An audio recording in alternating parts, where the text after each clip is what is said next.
Chương 27. Rèn luyện cái tâm này. Rèn luyện cái tâm này. Thật sự thì cái tâm này chẳng có nhiều nhằn gì để nói về nó. Đơn giản là từ nó sáng chói, từ nó an bình, một cách tự nhiên. Tại sao trong lúc này đây, tâm không cảm thấy an bình? Là bởi vì nó đã bị lạc vào trong những tâm trạng của chính nó. Tâm từ thân nó không là gì cả. Nó chỉ đơn giản trú trong trạng thái tự nhiên của nó, vậy thôi. Đôi khi tâm cảm thấy an bình, đôi khi nó cảm thấy bất an. Đó là do bởi nó bị đánh lừa bởi những tâm trạng này. Cái tâm chưa được rèn luyện thì thiếu trí tuệ, nó xuẩn ngốc. Các tâm trạng đến và đánh lừa nó vào các cảm xúc, lúc vui, lúc buồn. Hạnh phúc đó, rồi đau khổ đó. Nhưng trạng thái tự nhiên của tâm của một người không phải là cái trạng thái hạnh phúc hay đau khổ đó. Tâm từ thân nó không phải là cái kinh nghiệm hạnh phúc hay đau khổ này. Chỉ là do các tâm trạng đã đánh lừa nó. Tâm bị lạc lối, bị những tâm trạng này cuốn đi mà không biết chuyện gì đang xảy ra. Và kết quả là chúng ta trải nghiệm niềm vui và đau khổ theo những tâm trạng đó. Đó là do bởi tâm chưa được rèn luyện, nó vẫn chưa được khôn ngoan lắm. Và trong khi tâm của chúng ta thật ra đang lạc vào những tâm trạng khác nhau của nó, thì chúng ta lại nghĩ rằng tâm của chúng ta đang đau khổ hay tâm của chúng ta đang hạnh phúc. Vấn đề là cái tâm này của chúng ta thì nó thật sự an bình một cách tự nhiên. Nó đứng yên và tĩnh lặng như một cái lá, không bị gió làm cho lay động. Nhưng nếu gió thổi thì nó sẽ đu đưa. Nó đu đưa là bởi vì gió. Với tâm thì cũng giống như vậy. Chính vì bởi các tâm trạng này bị vướng vào trong những suy nghĩ, làm cho nó dao động. Nếu tâm không bị lạc trong những tâm trạng đó, nó sẽ không dao động. Nếu tâm hiểu được bản chất của suy nghĩ, nó sẽ đứng yên. Đây được gọi là cái trạng thái tự nhiên của tâm. Và lý do tại sao chúng ta đến đây thực hành là để thấy cho được cái tâm ở trạng thái nguyên sơ ban đầu này. Chúng ta nghĩ rằng tâm từ nó trên thực tế là sự vui sướng hay đau khổ. Nhưng thật sự thì tâm không tạo ra bất kỳ sự vui sướng hay đau khổ nào cả. Các suy nghĩ đã đến và đánh lừa tâm, và tâm bị mắc kẹt vào trong những suy nghĩ đó. Vì vậy chúng ta đến đây nhằm rèn luyện tâm của chúng ta, để nó có thể trưởng thành trong sự trí tuệ, để chúng ta có thể thấy được bản chất thật của những suy nghĩ, thay vì chỉ nhắm mắt chạy theo chúng một cách mù quáng. Tâm thì an bình một cách tự nhiên. Chính vì để hiểu rõ được điều này mà chúng ta cùng ngồi lại với nhau để thực hành công việc khó khăn này, thiền tập. Theo Training This Mind.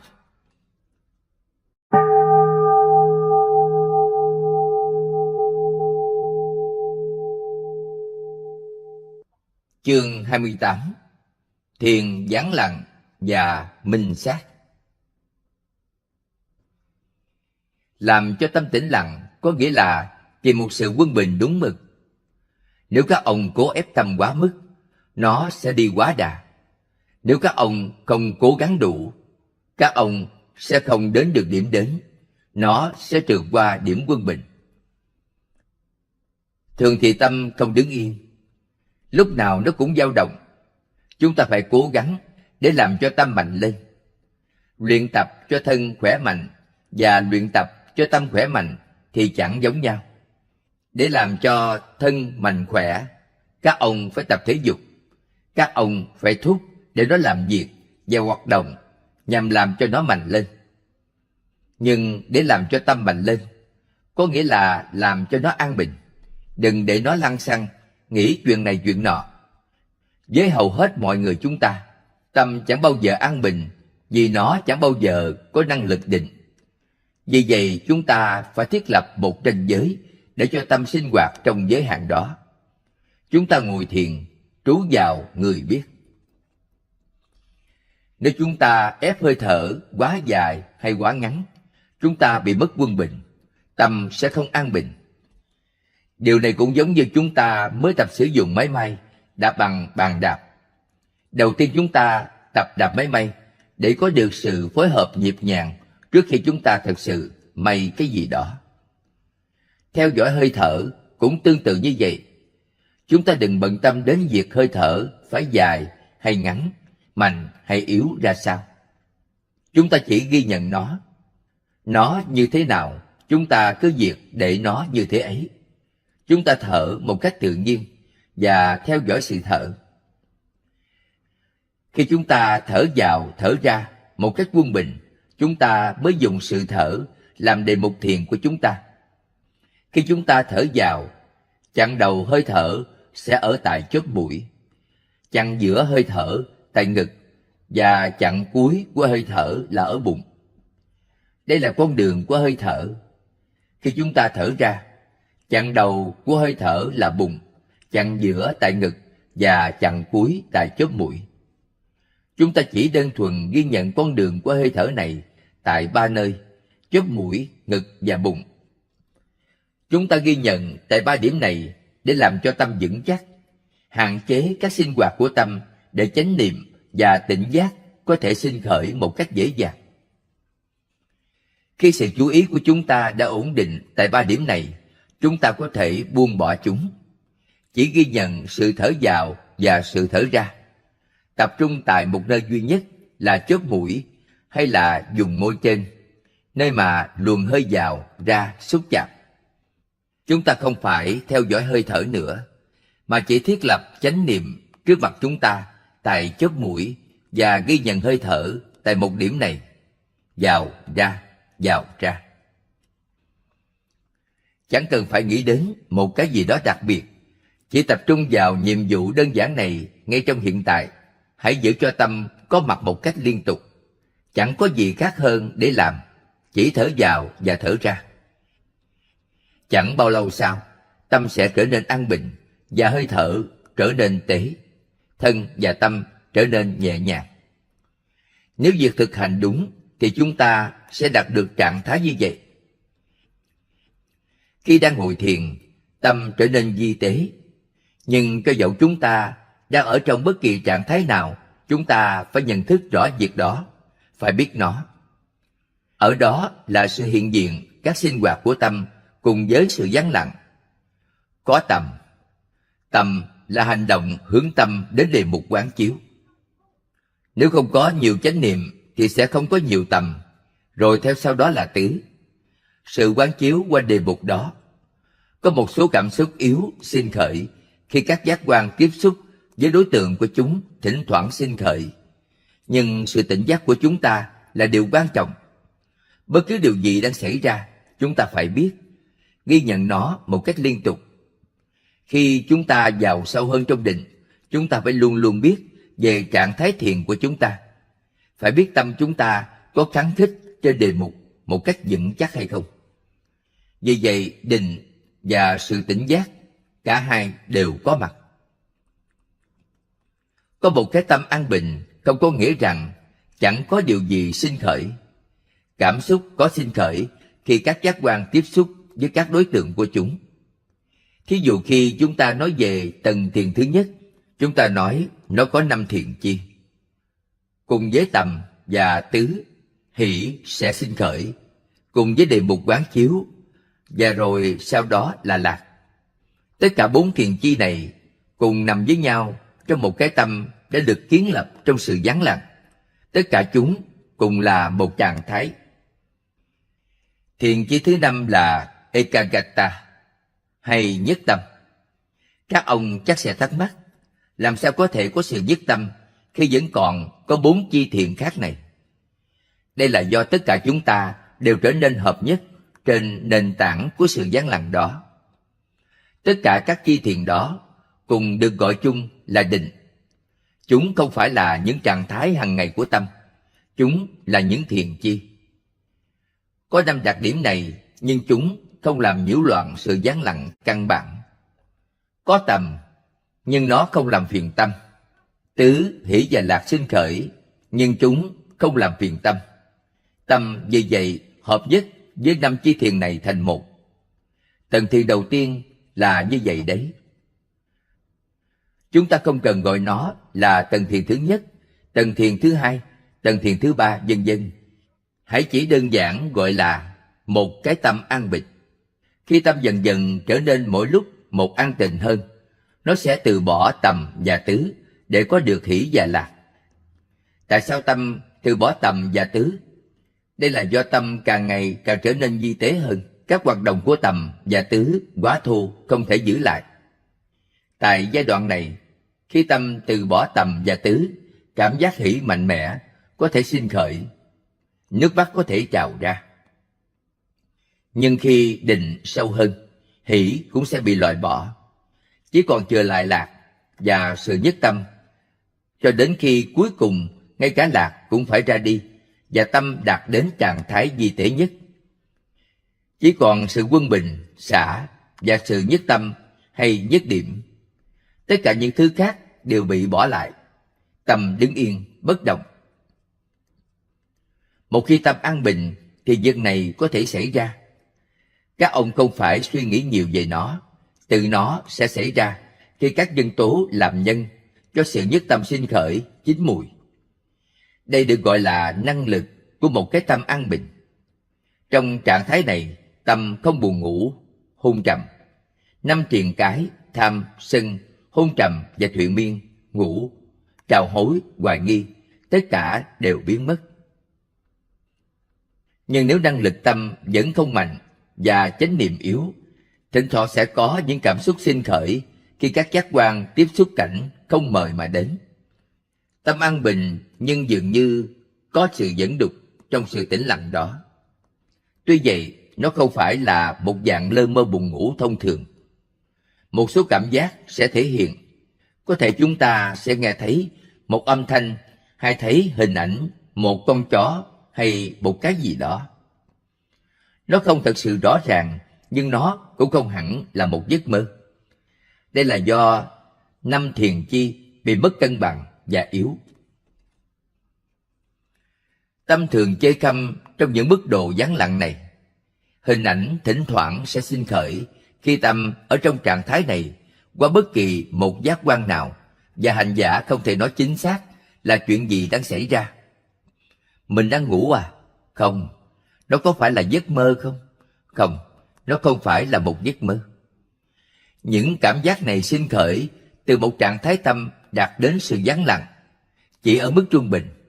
Nhưng nếu tâm thật sự tĩnh lặng và trong sáng, chúng ta sẽ không hoài nghi về những cảm xúc sinh khởi khi các giác quan tiếp xúc với các đối tượng của chúng hoặc hình ảnh sinh khởi. Những câu hỏi như: mình đã bị cuốn đi à? Mình đang ngủ sao? Mình bị lạc đường à? Sẽ không sinh khởi vì chúng là đặc điểm của một cái tâm vẫn còn hoài nghi. Mình đang ngủ hay thức dậy? Xem nào, tâm bị lu mờ. Đây là một cái tâm bị lạc lối trong những tâm trạng của nó. Nó giống như mặt trăng bị đám mây đi ngang qua. Các ông vẫn có thể thấy mặt trăng, nhưng những đám mây bao phủ nó, làm cho nó bị lu mờ. Nó không giống trường hợp mặt trăng nhô lên từ sau những đám mây, trong sáng và rõ ràng. Khi tâm an bình và thiết lập vững chắc trong chánh niệm và tỉnh giác, chúng ta sẽ không có sự hoài nghi gì về những hiện tượng khác nhau mà chúng ta gặp phải. Tâm sẽ thật sự vượt lên trên mọi chướng ngại. Chúng ta sẽ biết một cách rõ ràng bất cứ điều gì khi nó sinh khởi trong tâm như chúng thật là. Chúng ta không hoài nghi về nó vì tâm chúng ta trong sáng. Tâm đạt đến trạng thái định là như vậy đấy. Một số người thấy khó nhập định bởi vì nó không phù hợp với căn tánh của họ. Họ có định, nhưng định của họ không mạnh hay vững chắc. Nhưng người ta có thể đạt được sự an bình thông qua việc sử dụng trí tuệ, thông qua sự quán chiếu và nhìn thấy sự thật của sự vật và các hiện tượng. Họ giải quyết vấn đề theo cách đó. Đây là sử dụng trí tuệ chứ không phải là sức mạnh của thiền định. Để đạt được sự an tịnh trong thực hành, không nhất thiết phải ngồi thiền. Ví dụ, chỉ cần tự hỏi, ê, cái gì kia? Và giải quyết vấn đề của các ông ngay tại đó. Một người có trí tuệ là như vậy đấy. Có lẽ vị ấy thực sự không thể đạt được những mức độ cao của định, mặc dù vị ấy phát triển định tới một mức độ nào đó đủ để trau dồi trí tuệ. Nó giống như sự khác biệt giữa trồng lúa và trồng bắp. Người ta có thể phụ thuộc vào gạo nhiều hơn bắp để kiếm sống. Việc thực hành của chúng ta có thể giống như vậy. Chúng ta dựa vào trí tuệ nhiều hơn để giải quyết vấn đề. Khi chúng ta nhìn thấy chân lý, sự an bình sẽ sinh khởi. Hai cách thực hành không giống nhau. Một số người có tuệ giác và trí tuệ mạnh mẽ, nhưng họ không có định lực mạnh. Khi họ ngồi thiền, họ không được an bình lắm. Họ thường suy nghĩ nhiều, quán chiếu điều này, điều nọ, cho đến khi cuối cùng họ quán chiếu về hạnh phúc và khổ và thấy được chân lý. Một số người có năng khiếu về việc này hơn là thực hành để quân tập định. Bất cứ khi nào họ đứng, đi, ngồi, nằm, sự chứng ngộ pháp, chân lý có thể xảy ra. Qua sự thấy, qua sự buông bỏ, họ đạt được sự an bình. Họ đạt được sự an bình qua sự hiểu biết sự thật, qua sự vượt qua hoài nghi, bởi vì họ đã tự thấy nó cho chính mình. Người khác có ít trí tuệ, nhưng định tâm của họ là rất mạnh. Họ có thể nhập định sâu một cách nhanh chóng, nhưng không có nhiều trí tuệ. Họ không thể nhận ra phiền não của mình. Họ không biết chúng. Họ không thể giải quyết vấn đề của mình. Nhưng bất luận phương pháp tu tập nào mà chúng ta sử dụng, chúng ta phải loại bỏ tà kiến, chỉ giữ lại chánh kiến mà thôi. Chúng ta phải loại bỏ sự bối rối, chỉ giữ lại an bình mà thôi. Thực hành một trong hai con đường này, chúng ta cuối cùng rồi cũng sẽ tới tại cùng một chỗ. Có hai mặt của sự thực hành, nhưng hai mặt này vắng lặng và nội quán đi cùng với nhau. Chúng ta không thể bỏ một trong hai, chúng phải đi cùng với nhau. Cái nhìn bao quát những yếu tố khác nhau sinh khởi trong lúc hành thiền chính là sati, chánh niệm. Chánh niệm là điều kiện qua việc thực hành có thể giúp cho các yếu tố khác sinh khởi. Chánh niệm là sự sống. Bất cứ lúc nào chúng ta không có chánh niệm, khi chúng ta phóng dật thì chúng ta coi như chết. Nếu không có chánh niệm, lời nói và hành động của chúng ta không có ý nghĩa gì cả. Chánh niệm ở đây đơn giản chỉ cái trí nhớ biết trong hiện tại. Nó làm nhân cho tỉnh giác và trí tuệ sinh khởi. Bất cứ phẩm hạnh nào mà chúng ta trau dồi sẽ không hoàn hảo nếu thiếu chánh niệm. Chánh niệm là cái canh chừng chúng ta trong khi đi, đứng, nằm, ngồi. Ngay cả khi chúng ta không còn ở trong định, chánh niệm luôn luôn lúc nào cũng phải có mặt.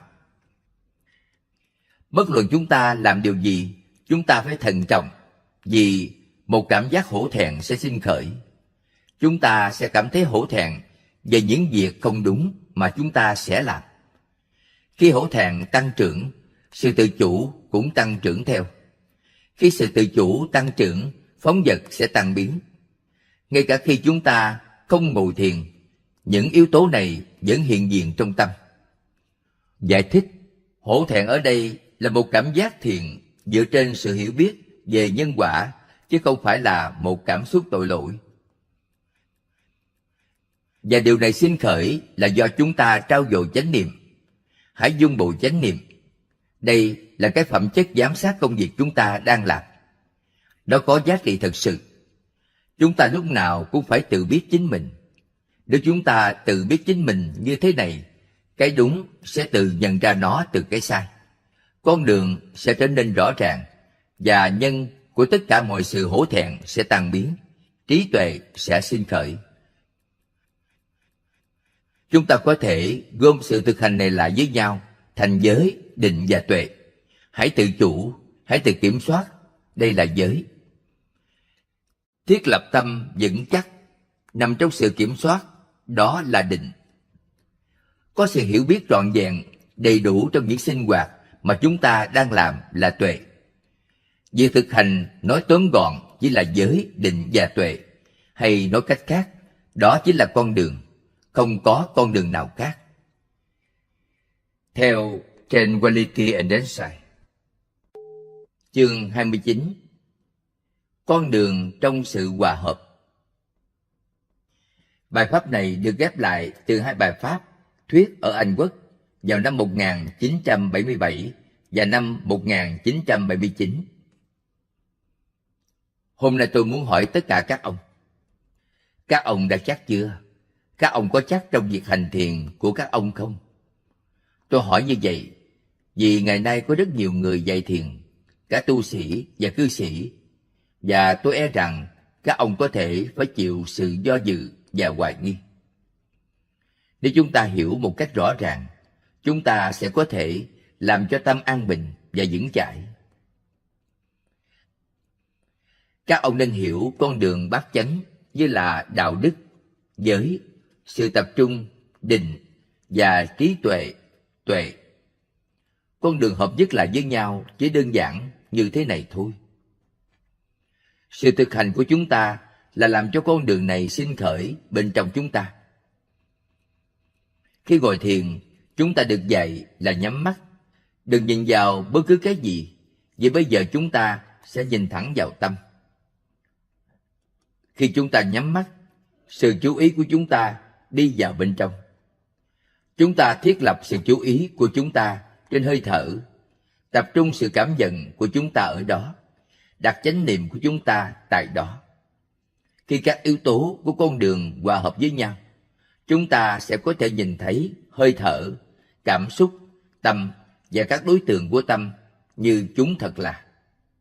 Ở đây chúng ta sẽ thấy điểm tập trung, nơi định và các yếu tố khác của con đường hội tụ với nhau trong sự hòa hợp. Khi chúng ta ngồi thiền, hãy theo dõi hơi thở. Hãy tự nghĩ rằng bây giờ các ông đang ngồi một mình. Không có ai ngồi quanh các ông, chẳng có gì cả. Hãy phát triển cái cảm giác rằng các ông đang ngồi một mình cho đến khi tâm buông bỏ mọi thứ bên ngoài, chỉ tập trung duy nhất vào hơi thở. Nếu các ông đang nghĩ, người này đang ngồi ở đây, người nọ đang ngồi ở kia, thì sẽ không có sự bình an, vì tâm không đi vào bên trong. Chỉ cần ném tất cả những thứ đó sang một bên, cho đến khi các ông cảm thấy không có ai ngồi xung quanh các ông, cho đến khi không có gì cả, cho đến khi các ông không còn sự dao động hoặc quan tâm đến môi trường xung quanh các ông. Hãy để hơi thở đi vào đi ra một cách tự nhiên. Đừng ép nó ngắn hoặc dài hay phải như thế nào đó. Chỉ cần ngồi và quan sát nó đi vào và đi ra. Khi tâm đã buông bỏ ngoại cảnh, thì âm thanh của xe ô tô và những thứ đại loại như vậy sẽ không làm phiền các ông. Không có thứ gì làm phiền các ông cả. Cho dù là cảnh vật hay là âm thanh, bởi vì tâm không tiếp nhận chúng. Sự chú ý của các ông sẽ tập trung vào hơi thở. Nếu tâm bối rối và không tập trung vào hơi thở, hãy hít một hơi thật sâu. Càng sâu càng tốt, và rồi thở ra để tống hết không khí ra ngoài.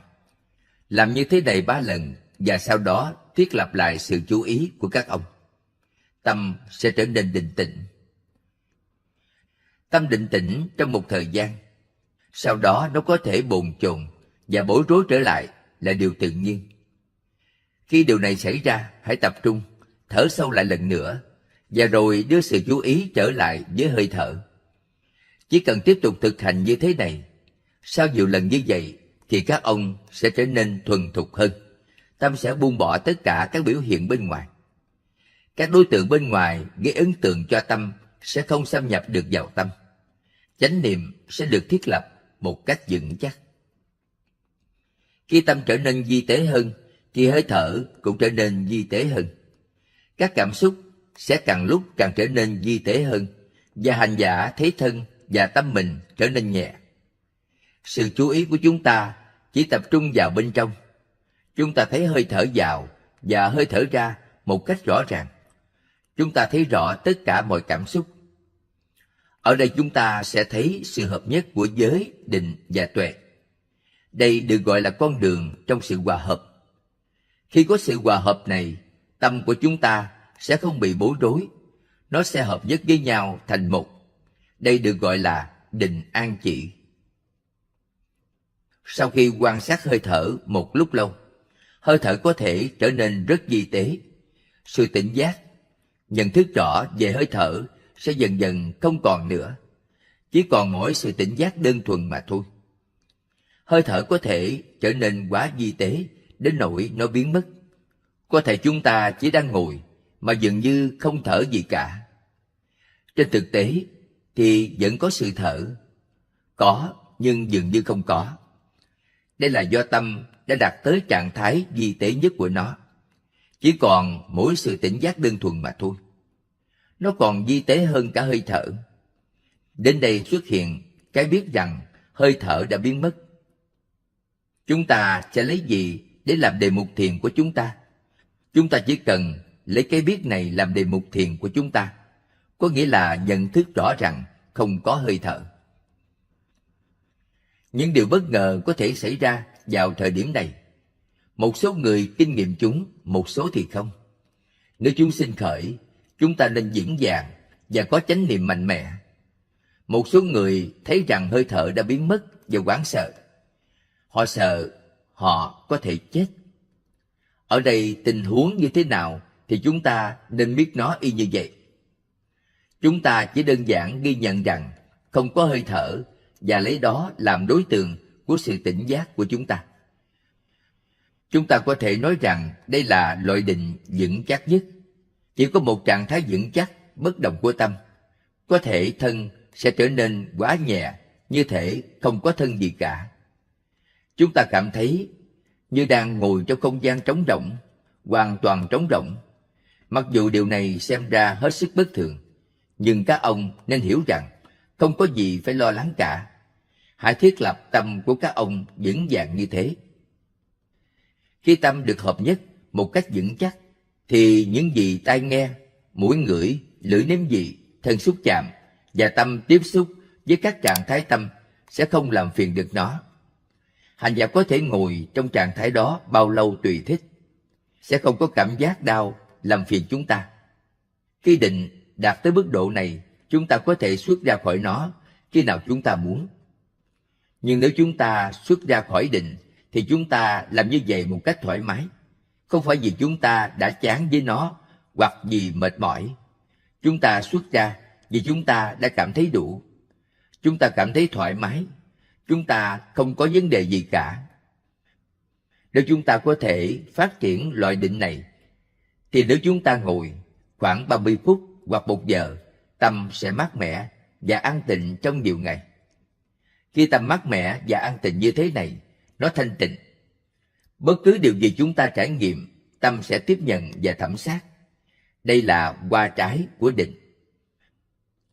Giới giữ một chức năng, định giữ một chức năng và trí tuệ giữ một chức năng. Những yếu tố này giống như một cái vòng tròn. Chúng ta có thể nhìn thấy tất cả trong một cái tâm an bình. Khi tâm an tịnh, nó có sự tự chủ và thu thúc do bởi trí tuệ và năng lượng định. Khi nó trở nên tập trung hơn, thì nó trở nên vi tế hơn. Điều này đến phiên nó tạo cho giới thêm sức mạnh thanh lọc. Khi giới của chúng ta trong sạch hơn, nó sẽ giúp phát triển định. Khi định được thiết lập một cách vững chắc, nó giúp làm cho tuệ sinh khởi. Giới, định và tuệ giúp đỡ lẫn nhau. Chúng liên quan đến nhau như vậy đấy. Cuối cùng các yếu tố của con đường, giới, định và tuệ hợp nhất lại với nhau làm thành một, và lúc nào cũng vận hành cùng nhau. Chúng ta nên quan tâm chăm sóc cho sức mạnh sinh khởi từ con đường, bởi vì đó là sức mạnh dẫn đến tuệ giác và trí tuệ. Giảng về sự nguy hiểm của định an chỉ.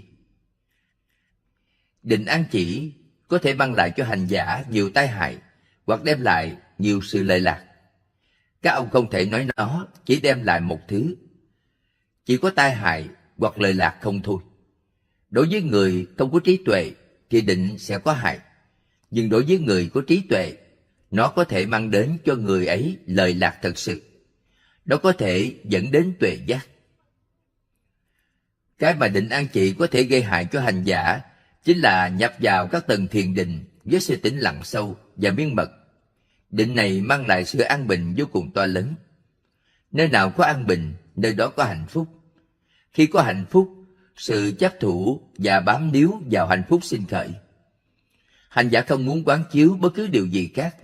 Anh ta chỉ muốn tìm sự thỏa thích trong cái cảm giác dễ chịu đó.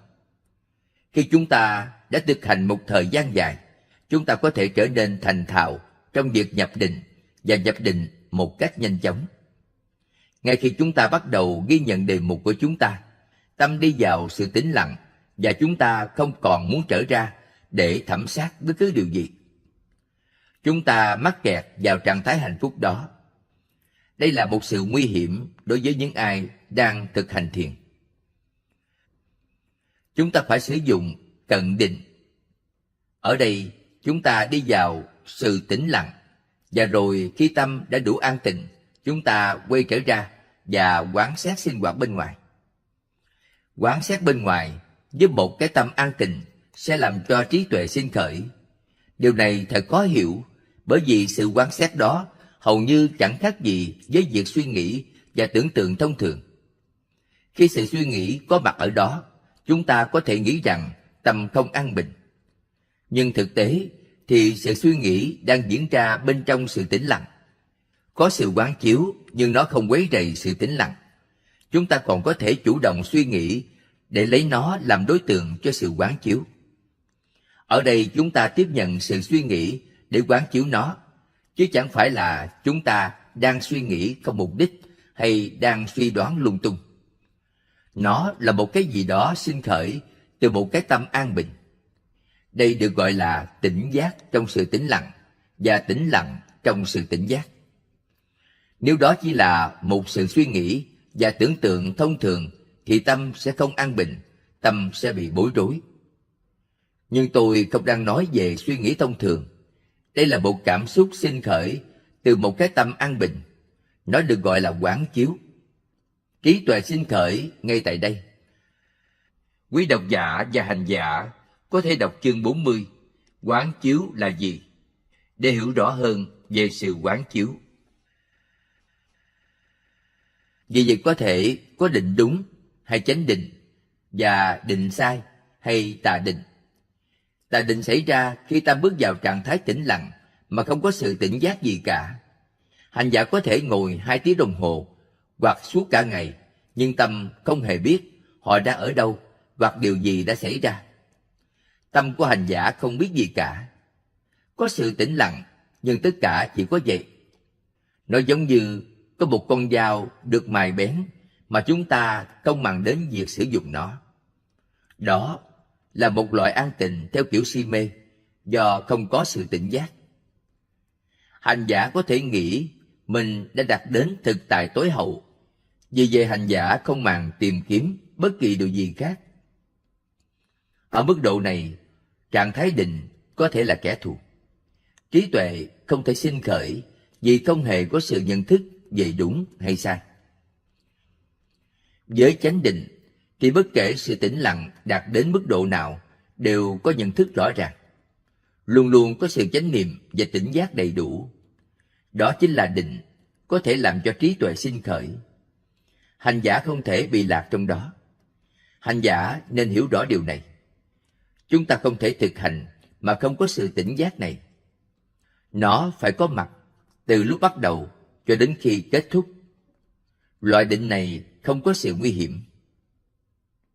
Các ông có thể tự hỏi, lợi lạc sinh khởi ở đâu? Trí tuệ sinh khởi như thế nào từ định? Khi chánh định đã được phát triển, thì lúc nào trí tuệ cũng có cơ hội để sinh khởi. Khi mắt thấy hình tướng, tai nghe âm thanh, mũi ngửi mùi, lưỡi nếm vị, thân nhận biết sự xúc chạm, hoặc tâm kinh nghiệm các cảm xúc sinh khởi, khi các giác quan tiếp xúc với đối tượng của chúng, trong mọi tư thế, tâm luôn hiểu biết đầy đủ về bản chất thật của định, thì những gì mắt thấy, tai nghe, mũi ngửi, lưỡi nếm vị, thân xúc chạm và tâm tiếp xúc với các trạng thái tâm đó, nên nó không chạy theo chúng. Khi tâm có trí tuệ thì nó không còn chọn cái tốt nhất. Trong bất kỳ tư thế nào, chúng ta cũng đều nhận thức trọn vẹn về sự sinh khởi của hạnh phúc và đau khổ.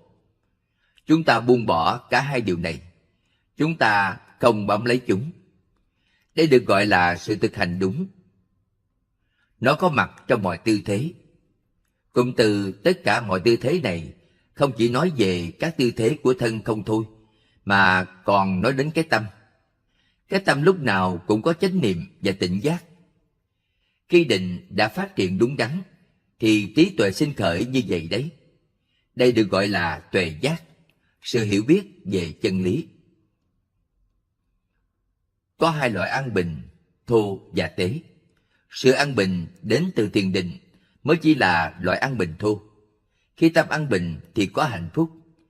Tâm sẽ lấy sự hạnh phúc này làm sự an bình. Nhưng hạnh phúc và đau khổ đều là sự trở thành, hữu và sinh. Ở đây chưa thể có việc thoát khỏi luân hồi, vì chúng ta vẫn còn bám níu vào chúng. Vì vậy, hạnh phúc không phải là sự an bình không phải là hạnh phúc. Loại an bình kia đến từ trí tuệ. Ở đây chúng ta không nhầm lẫn an bình với hạnh phúc. Chúng ta biết rõ tâm đang quán chiếu và biết rằng hạnh phúc và đau khổ đều là sự an bình. Sự an bình sinh khởi từ trí tuệ không phải là hạnh phúc, mà là sự thấy được sự thật của cả hạnh phúc lẫn đau khổ. Việc bám níu vào những trạng thái ấy hoàn toàn không sinh khởi, do tâm đã vượt lên trên chúng. Đó mới là mục đích thực sự của mọi phương pháp thực hành của Phật giáo. Theo The Viking Harmony.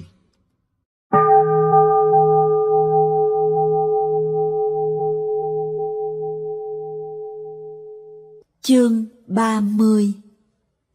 Một nơi mát mẻ. Thuyết giảng cho hội chúng gồm các nhà sư và sa di tại Wat Panachat trong mùa an cư năm 1978. Sự thực hành giáo pháp Dhamma đi ngược với những thói quen của chúng ta. Sự thật đi ngược lại với những ham muốn của chúng ta. Do đó, có sự khó khăn trong việc thực hành. Một số điều mà chúng ta hiểu là sai thì có thể đúng, trong khi những điều chúng ta cho là đúng lại có thể sai. Tại sao vậy? Bởi vì tâm của chúng ta đang ở trong sự tăm tối. Chúng ta không thấy sự thật một cách rõ ràng. Chúng ta thật sự chẳng biết gì cả, và do đó bị lừa dối bởi những lời dối trá của mọi người. Họ chỉ điều đúng thành sai, và chúng ta tin điều đó. Những gì sai thì họ nói là đúng, và chúng ta tin như vậy. Đây là do bởi chúng ta vẫn chưa phải là thầy của chính chúng ta. Các tâm trạng của chúng ta liên tục nói dối chúng ta. Chúng ta không nên lấy cái tâm này và các ý kiến của nó để làm người dẫn đường của chúng ta, bởi vì nó không biết sự thật. Một số người không muốn lắng nghe người khác gì hết, nhưng đây không phải là cách hành xử của một người có trí tuệ. Người có trí tuệ lắng nghe mọi thứ. Một người lắng nghe Dhamma phải lắng nghe theo cách như vậy. Cho dẫu là anh ta có thích nghe những điều ấy hay không, và không tin hay tin theo nó một cách mù quáng.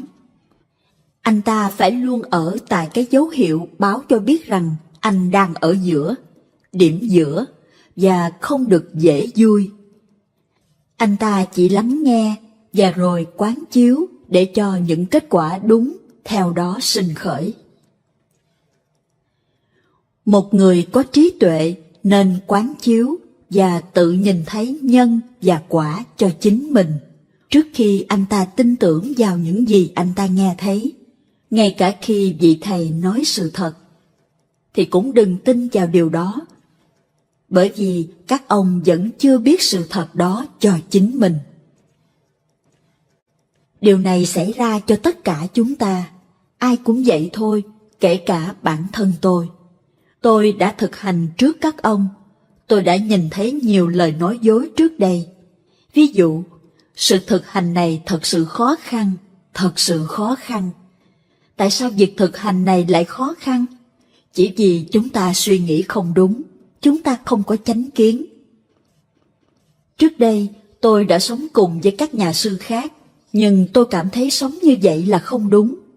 Tôi chạy trốn đến những khu rừng và các ngọn núi, chạy trốn đám đông, chạy trốn các nhà sư và sa di. Tôi nghĩ rằng họ không giống tôi, họ không thực hành tinh tấn như tôi, họ cẩu thả. Người nọ như thế này, người này cũng vậy. Đây là những gì làm cho tôi xao động. Đó là nguyên nhân khiến tôi liên tục chạy trốn. Nhưng cho dù tôi sống một mình hay sống với người khác, tôi vẫn không có sự bình an. Sống một mình tôi không hài lòng. Ở với một nhóm nhiều người tôi cũng không hài lòng. Tôi nghĩ rằng sự bất mãn này là do những người sống quanh tôi, do tâm trạng của tôi, do chỗ ở của tôi, do thực phẩm, thời tiết, do điều này và điều nọ mà ra. Tôi đã liên tục tìm kiếm một cái gì đó phù hợp với tâm của tôi. Là một nhà sư thực hành hạnh đầu đà, tôi đã đi từ nơi này sang nơi khác, nhưng mọi thứ vẫn không đúng. Vì vậy tôi quán chiếu. Tôi phải làm gì để làm cho mọi việc trở nên đúng?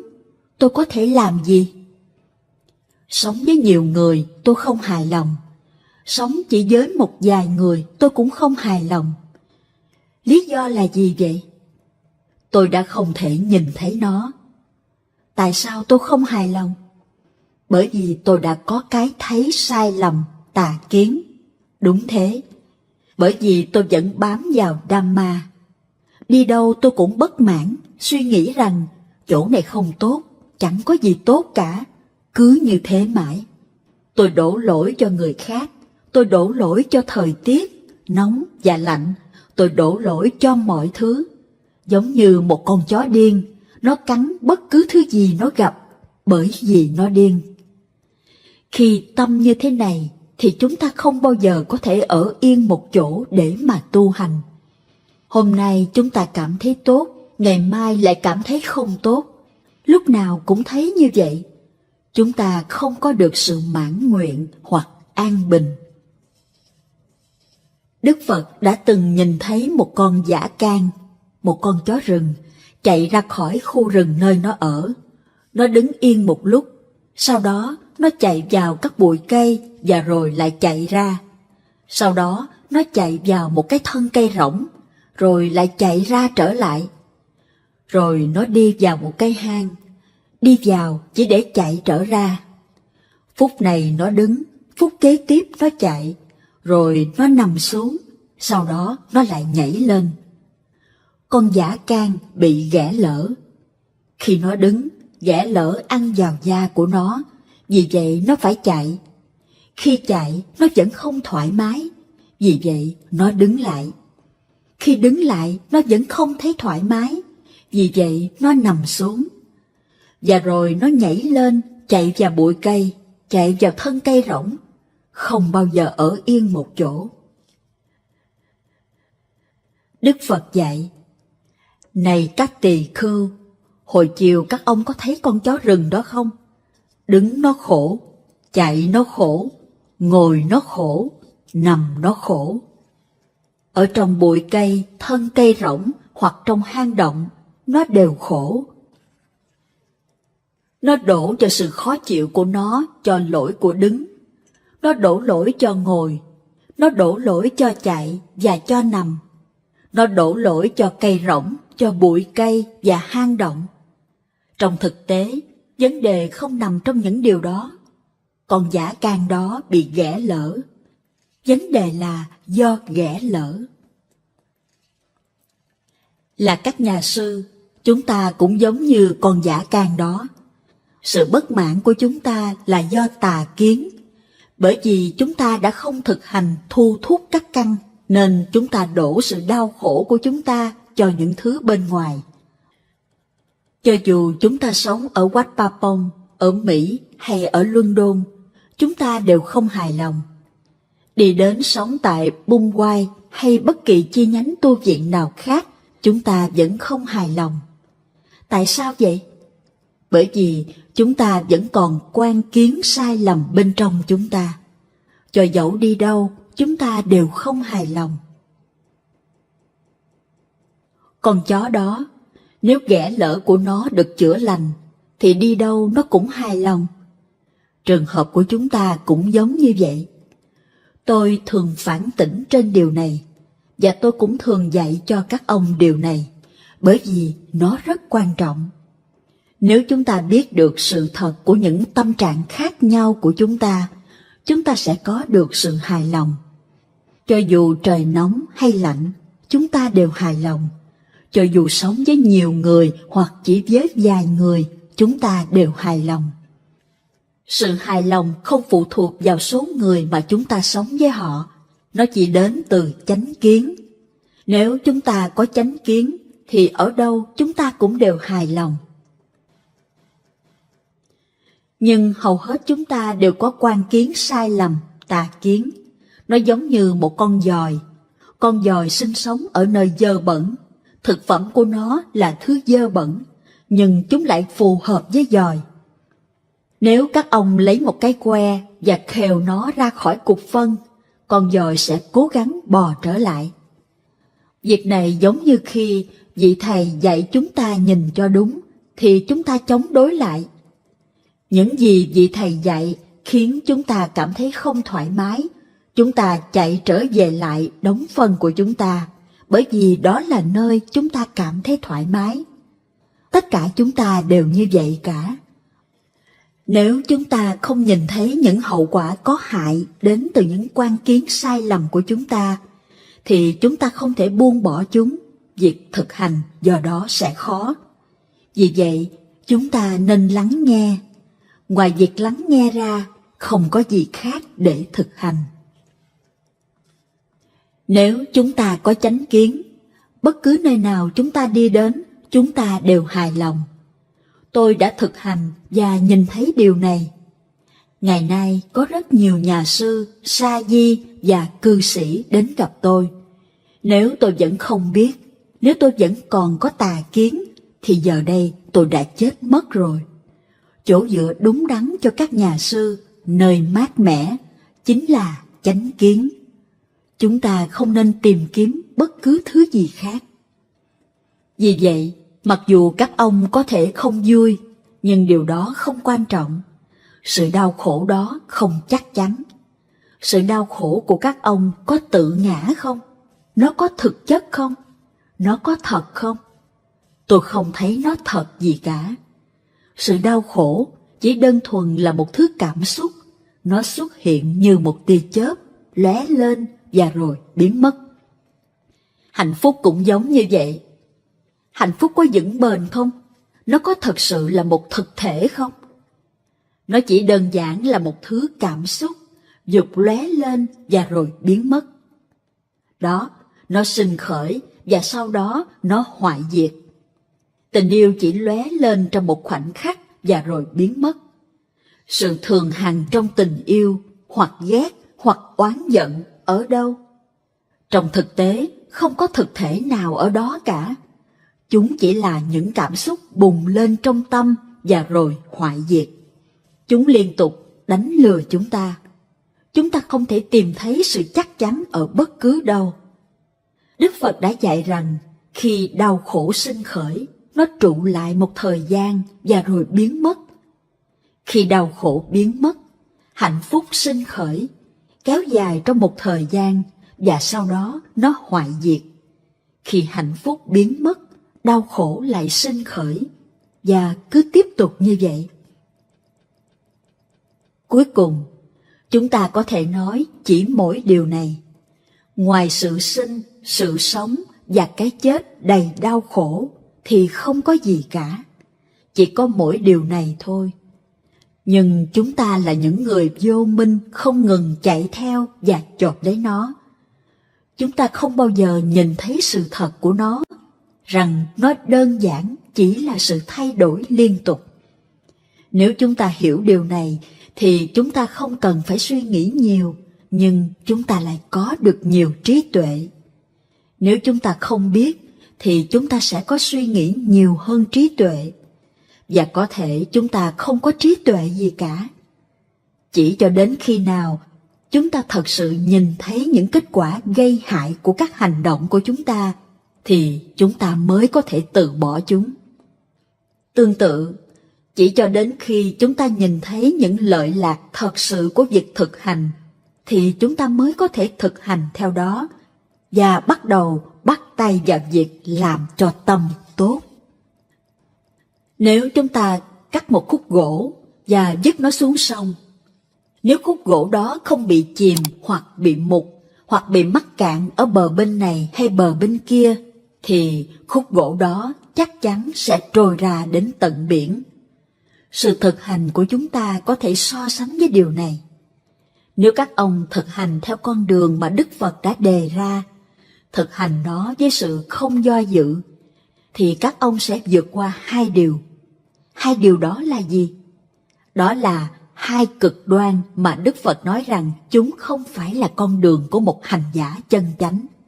Đó là đam mê dục lạc và đam mê sự đau khổ. Đây là hai bờ của một con sông. Bờ bên này của con sông là ghét, bờ bên kia là yêu thích. Hoặc các ông có thể nói rằng bờ này là hạnh phúc, bờ bên kia là đau khổ. Khúc gỗ là cái tâm này. Khi nó trôi theo dòng sông, nó sẽ trải nghiệm hạnh phúc lẫn đau khổ. Nếu tâm không bám níu vào hạnh phúc hay đau khổ đó, thì nó sẽ trôi đến đại dương Niết Bàn. Các ông sẽ thấy rằng chẳng có gì khác hơn là hạnh phúc và đau khổ, sinh khởi và hoại diệt. Nếu các ông không mắc cạn trong hạnh phúc và đau khổ, thì các ông đang đi trên con đường của một hành giả chân chính. Đây là lời dạy của Đức Phật. Hạnh phúc, đau khổ, tình yêu và ghét bỏ chỉ đơn giản được thiết lập trong thiên nhiên theo định luật thiên nhiên không dời đổi. Người có trí tuệ không theo hay cổ vũ chúng. Anh ta không bám níu lấy chúng. Đây là cái tâm đã buông bỏ niềm đam mê dục lạc và niềm đam mê đau khổ. Nó là sự thực hành đúng. Giống như khúc gỗ cuối cùng sẽ trôi ra biển, cái tâm không dính mắc với hai cực đoan này cũng vậy. Nó chắc chắn sẽ đạt được sự bình an. Theo The Place of Coolness, thiền viện của sự si mê. Đi hay ở không quan trọng, nhưng suy nghĩ của chúng ta là quan trọng. Vì vậy, tất cả các ông hãy làm việc, hợp tác và sống hòa hợp với nhau.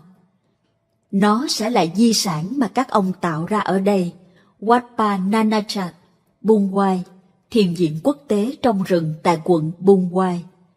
Đừng để nó trở thành Wat Pa Nanachat Bun Wai, thiền viện quốc tế trong rừng của sự si mê và rối rắm. Một trong những lối chơi chữ được ưa thích của Ajahn Chah. Bất cứ ai đến ở đây sẽ giúp tạo ra di sản này. Theo quan điểm của tôi, các cư sĩ đang cúng dường y, thức ăn, trú xứ và thuốc men đủ cho chúng ta thọ dụng. Tuy họ là những người nông thôn bình dị, nhưng họ đã hết lòng cúng dường cho các ông vì lòng tịnh tín đối với Tam Bảo. Các ông đừng để suy nghĩ của mình muốn họ phải như thế này, thế nọ, cuốn các ông đi. Chẳng hạn như, tôi đã cố gắng dạy những cư sĩ này, nhưng họ làm cho tôi thất vọng. Hôm nay là ngày Bố Tát, họ đến để xin giới, và rồi ngày mai họ lại đi lưới cá, họ sẽ uống rượu whisky. Họ làm những việc như thế này ngay ở ngoài kia, nơi mà ai cũng đều nhìn thấy. Và rồi ngày Bố Tát tới, họ lại đến, họ lại xin giới và lắng nghe Pháp. Và rồi sau đó họ lại đi lưới cá, lại sát sanh và lại uống rượu. Các ông có thể có những suy nghĩ khó chịu như vậy. Các ông sẽ nghĩ rằng các ông đã bỏ thời gian sinh hoạt với các cư sĩ kia, nhưng việc làm của mình chẳng mang lại chút lợi lạc nào cả. Ngày hôm nay họ xin giới, và ngày mai họ đánh cá. Một tu sĩ không có nhiều trí tuệ có thể ngã lòng và cảm thấy mình thất bại, nghĩ rằng công việc của mình không mang lại kết quả. Nhưng đó không phải là do những nỗ lực của các ông không đem lại kết quả, mà là do các cư sĩ thực hành không đạt được kết quả. Tất nhiên, đã có một số kết quả tốt trong nỗ lực giữ giới của họ.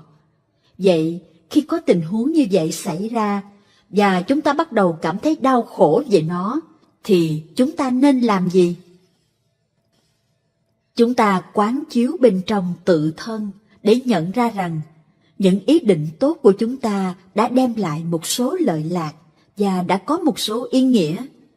Những gì mà nỗ lực của chúng ta không mang lại kết quả, chẳng qua chỉ là do các năng lực tinh thần của những cư sĩ đó chưa phát triển. Chúng vẫn chưa mạnh, cho nên bây giờ họ mới như vậy. Vì vậy, chúng ta tiếp tục giáo huấn họ một cách kiên nhẫn. Nếu chúng ta bỏ cuộc, không dạy những người như vậy, họ có thể sẽ trở nên tồi tệ còn hơn bây giờ nữa. Nếu chúng ta tiếp tục giáo huấn họ, một ngày nào đó, họ có thể trưởng thành và nhận ra những hành động bất thiện của mình. Và rồi họ sẽ cảm thấy hối hận và bắt đầu cảm thấy xấu hổ khi làm những việc bất thiện như vậy. Hiện giờ, họ có đức tin trong sạch để hỗ trợ chúng ta qua việc cúng dường tứ vật dụng nhằm giúp cho chúng ta duy trì được thân mạng này. Tôi đã xem xét điều này. Sự cúng dường của họ là một việc quan trọng. Nó không phải là chuyện nhỏ. Cúng dường thức ăn, chỗ ở cho chúng ta, cúng dường thuốc để chữa bệnh không phải là chuyện nhỏ.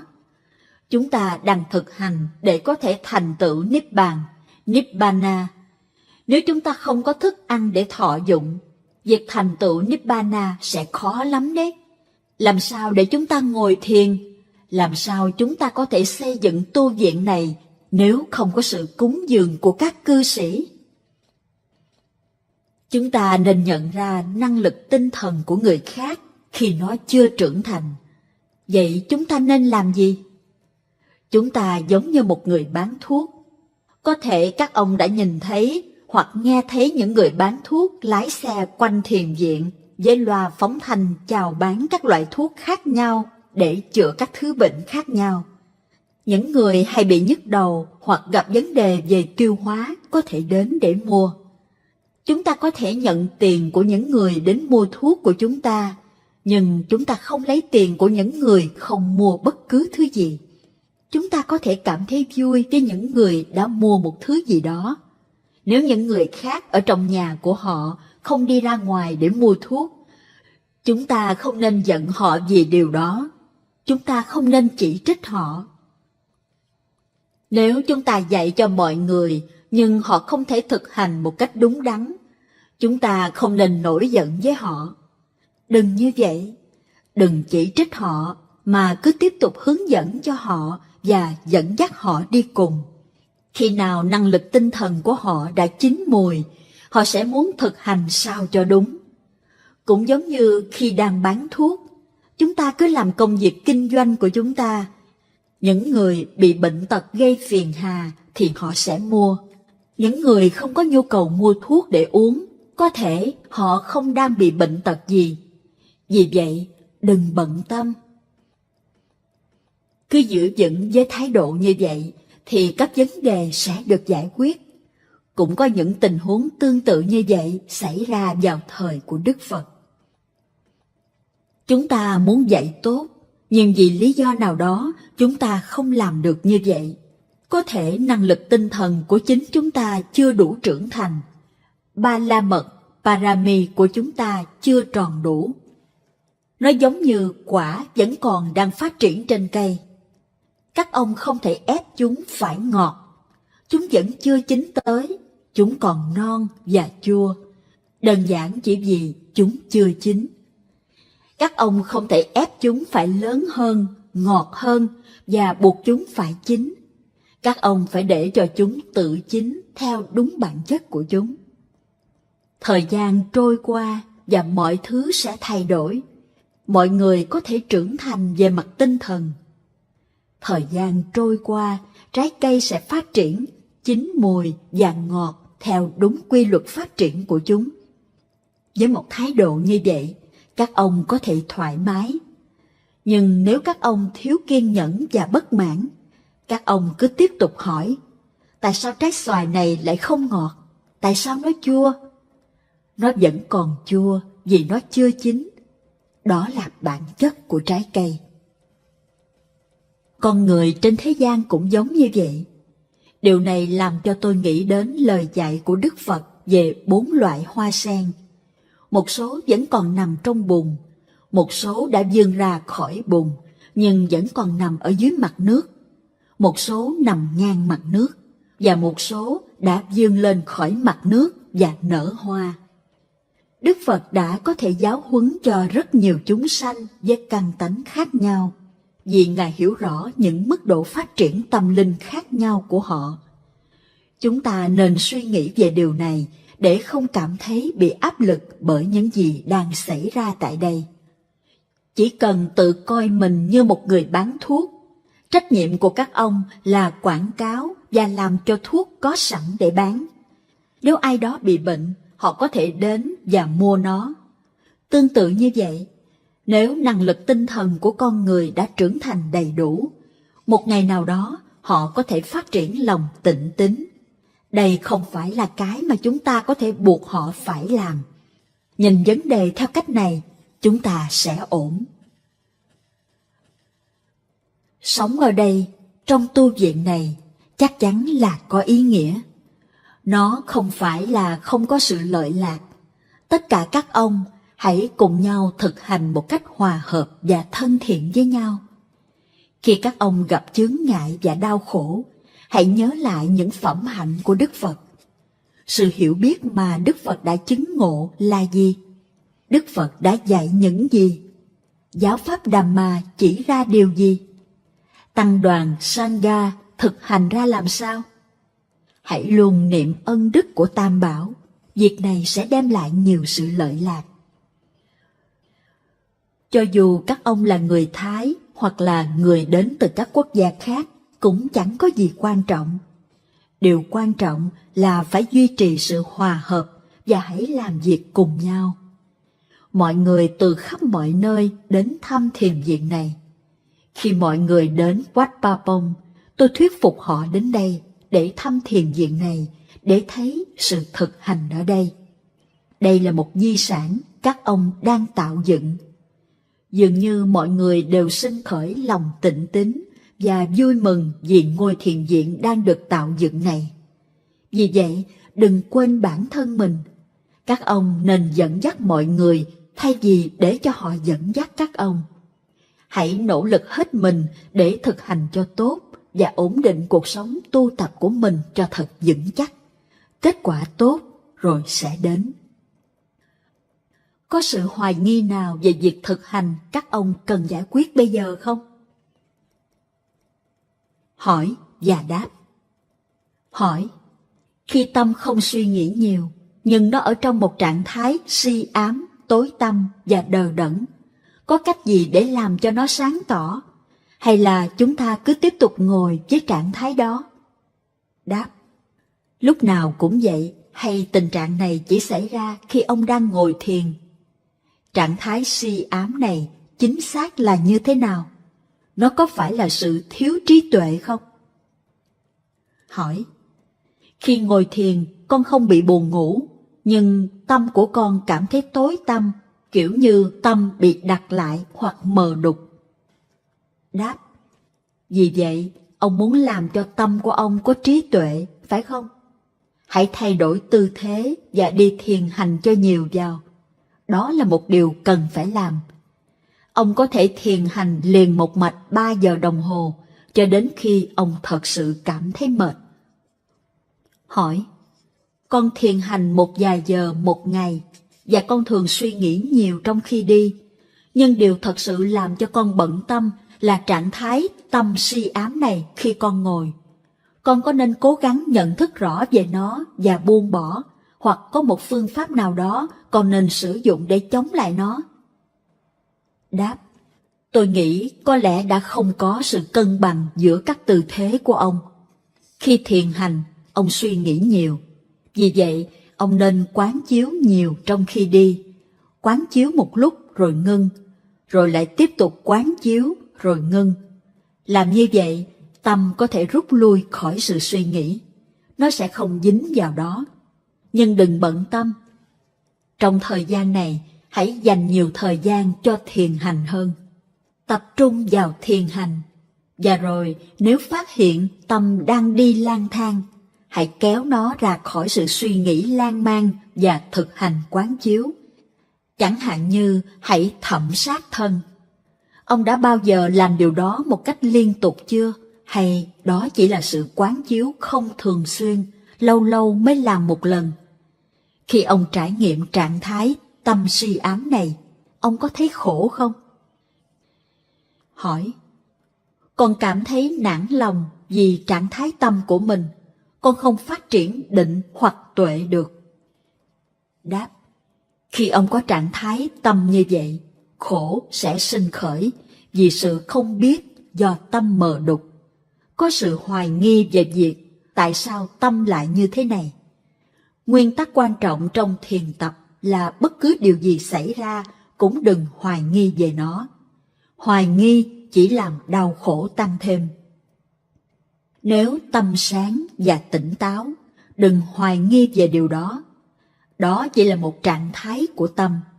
Nếu nó mờ mịt và đờ đẫn, đừng hoài nghi về điều đó. Cứ tiếp tục tinh tấn thực hành và đừng để mắc kẹt vào sự phản ứng đối với tình trạng đó. Ghi nhận và biết rõ về trạng thái tâm đó của ông. Đừng hoài nghi về nó. Nó chỉ là nó vậy thôi. Khi ông dung dưỡng sự hoài nghi, bắt đầu bám níu vào nó và gán cho nó ý nghĩa, và rồi nó, tâm sẽ mờ đục. Khi thực hành, những trạng thái này là những gì ông sẽ gặp phải trong tiến trình tu tập. Ông không cần phải hoài nghi về chúng. Hãy ghi nhận chúng với sự tỉnh giác và buông bỏ chúng. Còn sự buồn ngủ thì sao? Khi ngồi, ông buồn ngủ hay tỉnh táo hơn? Nếu ông đã buồn ngủ, thì việc nhớ lại những gì đã xảy ra có lẽ là khó. Nếu buồn ngủ xảy ra, hãy mở mắt khi hành thiền, đừng nhắm mắt. Thay vào đó, ông có thể tập trung nhìn vào một điểm, chẳng hạn như ánh sáng của ngọn nến. Đừng nhắm mắt lại. Đây là một cách để loại bỏ chướng ngại của sự buồn ngủ.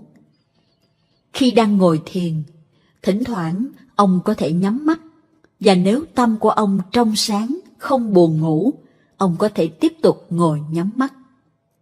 Nếu ông cảm thấy tâm đờ đẫn và buồn ngủ, hãy mở mắt ra và tập trung vào một điểm. Việc này cũng tương tự như hành thiền với đề mục Kasina. Làm như vậy, ông có thể khiến cho tâm tỉnh táo và trở nên vắng lặng.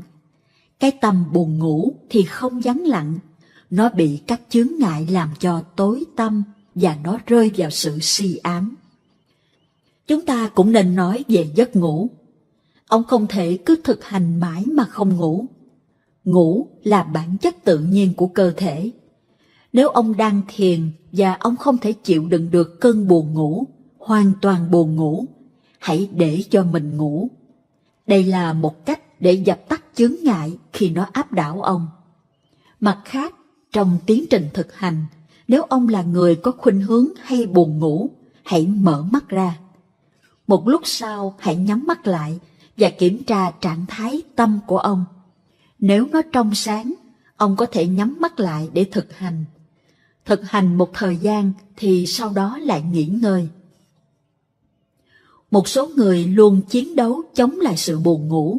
Họ buộc mình không được ngủ, và kết quả là khi họ ngồi, họ từ từ rơi vào giấc ngủ và tự gục mặt xuống sàn, ngồi trong một trạng thái không hay biết gì cả. Hỏi: Chúng ta có thể tập trung vào chóp mũi không? Đáp, việc đó cũng tốt. Ông có thể làm bất cứ điều gì miễn nó phù hợp với ông. Hãy làm bất cứ điều gì mà ông cảm thấy thoải mái với nó và giúp ông cột tâm của mình. Hãy tập trung vào đó. Nó giống như thế này. Nếu chúng ta dính mắc với các chuẩn mực của sự hoàn thiện và áp dụng các nguyên tắc hướng dẫn dành cho chúng ta từng chữ một, thì nó có thể khó hiểu. Khi thực hành một loại thiền dùng làm chuẩn mực, chẳng hạn như chánh niệm trên sự thở, trước tiên chúng ta nên quyết tâm rằng ngay bây giờ chúng ta sẽ thực hành nó, và chúng ta sẽ làm cho chánh niệm trên sự thở trở thành nền tảng của sự thực hành của chúng ta. Chúng ta chỉ tập trung vào hơi thở ở 3 điểm khi nó đi qua lỗ mũi, ngực và bụng. Khi không khí đi vào, đầu tiên nó đi qua mũi, và rồi xuống ngực, sau đó đến điểm cuối là bụng. Khi nó đi ra khỏi cơ thể thì điểm đầu là bụng, điểm giữa là ngực và điểm cuối là mũi. Chúng ta chỉ ghi nhận như vậy. Đây là cách để bắt đầu kiểm soát tâm, cột sự tỉnh giác vào 3 điểm đầu, giữa và cuối này của các lần hít vào và thở ra. Trước khi chúng ta bắt đầu, trước tiên chúng ta nên ngồi và để tâm thư giãn. Nó tương tự như việc may y trên máy may. Khi chúng ta học cách sử dụng máy may, trước tiên chúng ta chỉ ngồi trước máy may để làm quen với nó và để cảm thấy thoải mái với nó. Ở đây, chúng ta chỉ ngồi và thở, không tập trung sự tỉnh giác trên bất cứ điều gì. Chúng ta chỉ ghi nhận rằng chúng ta đang thở. Chúng ta ghi nhận xem liệu hơi thở có thoải mái hay không và nó dài hoặc ngắn ra sao. Sau khi đã ghi nhận như vậy, chúng ta bắt đầu tập trung vào sự thở vào và thở ra tại 3 điểm. Chúng ta thực hành như thế này cho đến khi chúng ta trở nên thuần thục và việc thực hành diễn ra suôn sẻ. Giai đoạn tiếp theo chỉ tập trung chánh niệm vào cảm giác hơi thở ở chóp mũi hoặc môi trên. Vào giai đoạn này, chúng ta không quan tâm đến việc hơi thở dài hay ngắn, mà chỉ tập trung vào cảm giác hơi thở đi vào và đi ra. Các hiện tượng khác nhau có thể tiếp xúc với các giác quan, hoặc suy nghĩ có thể sinh khởi. Đây gọi là suy nghĩ khởi đầu hay tầm, Vitakka. Tâm gợi lên một số ý tưởng, có thể là về bản chất của các pháp hữu vi, Sankhara, về thế gian hay bất cứ thứ gì đó. Một khi tâm đã gợi nó lên, tâm sẽ muốn tham gia và hòa mình vào trong ý tưởng đó. Nếu nó là một đối tượng thiện, thì hãy để tâm tiếp nhận nó. Nếu nó là cái gì đó bất thiện, thì hãy dừng ngay lập tức. Nếu nó là một đối tượng thiện, thì hãy để tâm quán chiếu nó, và niềm vui, sự hài lòng và hạnh phúc sẽ từ đó sinh khởi. Tâm sẽ sáng chói và trong sáng khi hơi thở đi vào, đi ra, và khi tâm tiếp nhận những suy nghĩ khởi đầu này. Rồi suy nghĩ khởi đầu phát triển thành suy nghĩ lan man, rời rạc hay tứ, Vikara.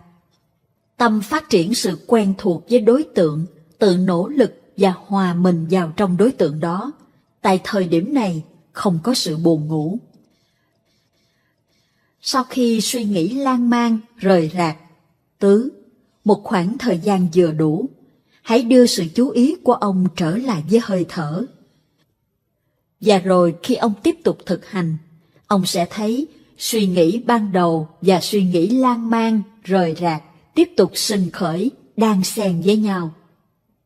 Nếu ông đang quán chiếu một cách thiện xảo về một đối tượng, chẳng hạn như bản chất của pháp hữu vi, Sankhara, thì tâm sẽ kinh nghiệm sự vắng lặng sâu hơn và hỷ sinh khởi.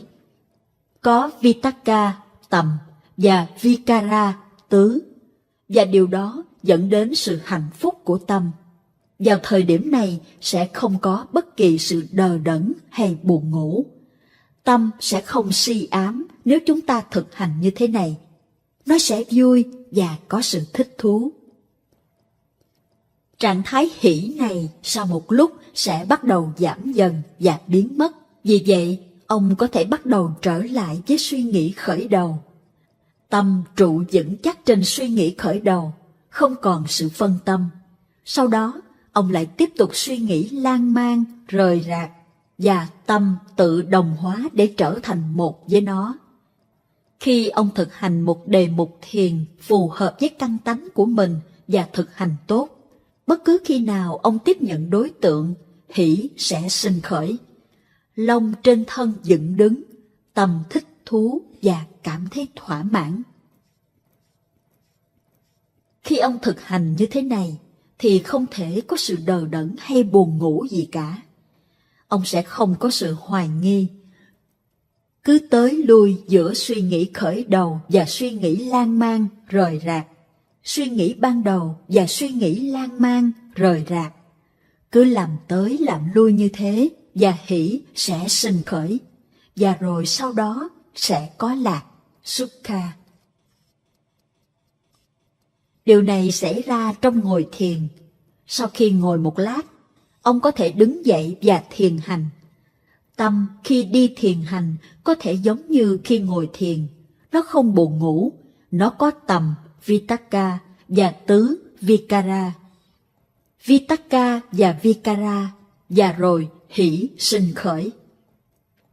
Không có bất kỳ chướng ngại, nivarana nào cả, và tâm sẽ không bị dẫn đục.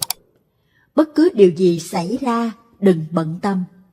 Ông không cần phải hoài nghi về bất kỳ kinh nghiệm nào mà ông có thể có.